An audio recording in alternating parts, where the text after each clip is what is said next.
तो हेलो दोस्तों, ये रही आरपीएससी के अनुसार मूल किताबें और मूल किताब के अंदर ये रहा बेंगू किसान आंदोलन। और हम थोड़ी सी देर में बेंगू किसान आंदोलन को समझ लेंगे क्योंकि आपका भाई अनवर आपके साथ है। तो दोस्तों, बेंगू बेंगू कहाँ है? बेंगू बेंगू कहाँ पर है? तो मेवाड़ रियासत का एक ठिकाना था, प्रथम श्रेणी का ठिकाना। ये बिजोलिया किसान आंदोलन से प्रभावित था बेंगू किसान आंदोलन। यहाँ के किसान अतेड़ी कहलाते हैं दोस्तों। बेंगू किसान क्यों परेशान थे? तो यहाँ के लोगों पर 53 प्रकार की लाग बाग थी दोस्तों। यहाँ का शोषण किया जाता था किसानों का, बहुत सारे कर थे, उनके ऊपर टैक्स थे। इसीलिए यहाँ के किसानों ने क्या किया? आंदोलन। अब दोस्तों, यहाँ के किसानों ने सबसे पहले तो किससे बोला? पथिक जी से बोला, विजय सिंह पथिक जी से, कि आप आंदोलन की जिम्मेदारी संभालो। लेकिन वो थोड़ा बिजोलिया किसान आंदोलन में व्यस्त थे, तो उन्होंने राजस्थान सेवा संघ के जो मंत्री है रामनारायण चौधरी को, उनको यहाँ पर भेजा। तो दोस्तों 1921 में रामनारायण चौधरी राजस्थान सेवा संघ के जो सदस्य थे, वो बेंगू किसान आंदोलन का क्या करते हैं? नेतृत्व। और दोस्तों, ये किसानों की जो समस्या लेकर मेवाड़ के जो दामोदर लाल है, जो दीवान थे, मेवाड़ की दीवान दामोदर लाल से मिलते हैं दोस्तों, लेकिन कोई समस्या का हल नहीं निकलता है।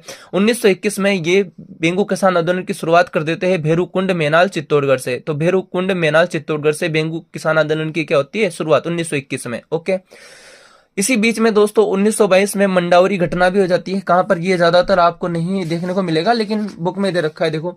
1922 में मंडावरी के किसान सम्मेलन पर क्या चलाई जाती है? गोलियां चलाई गई है ना। तो ये थोड़ी सी घटना याद रखना। उसके बाद में होता है क्या है? जून 1922 में दोस्तों, जून 1922 में अनूप सिंह और किसानों के बीच में, मतलब कि अजमेर के अंदर विजय सिंह पथिक की मध्यस्थता की वजह से दोस्तों एक समझौता हो जाता है। वापस देख लो, जून 1922 में अनूप सिंह और पथिक जी की मध्यस्थता की वजह से किसानों के बीच में क्या हो जाता है? समझौता। इसे मेवाड़ सरकार बोल्शेविक समझौता करार देती है, क्योंकि यूं बोलते हैं कि हमसे तो पूछा ही नहीं गया मेवाड़ सरकार से, तो मेवाड़ ने इसे बोल्शेविक समझौता करार दिया। और अनूप सिंह को दोस्तों क्या कर दिया? बंदी बना लिया गया, उदयपुर के अंदर नजरबंद कर दिया जाता है। और मेवाड़ में नया सामंत, नया जागीरदार आ जाता है, जो है अमृतलाल, किसानों का शोषण करने के लिए। तो ठीक है, तो याद रखना कि मार्च 1923 में ठिकाने पर मंसूर मात बिठा दी जाती है और नया सामंत आ जाता है अमृतलाल। उसके बाद दोस्तों 13 जून 1923 को ट्रेंच, जो कि एक भूमि बंदोबस्त अधिकारी था, वो बेंगू पहुंचता है दोस्तों। उस समय किसानों का जो केंद्र था दोस्तों, वो था रायता गांव। तो रायता गांव में किसानों ने बोला कि रायता गांव आ जाओ, ट्रेंच ने मना कर दिया।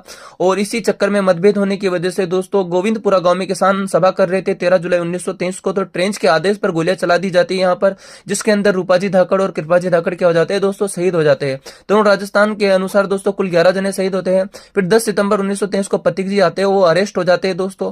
दिसंबर 1923 को जो बेंगू में वापस भूमि बंदोबस्त किया जाता है दोस्तों। 1925 में लगान की दरें निर्धारित की जाती है, उनमें से 53 में से 34 कर क्या कर दिए जाते हैं दोस्तों? समाप्त कर दिए जाते हैं। और ये भी याद रखना दोस्तों, खेमा धाकड़ व लखमा भील का संबंध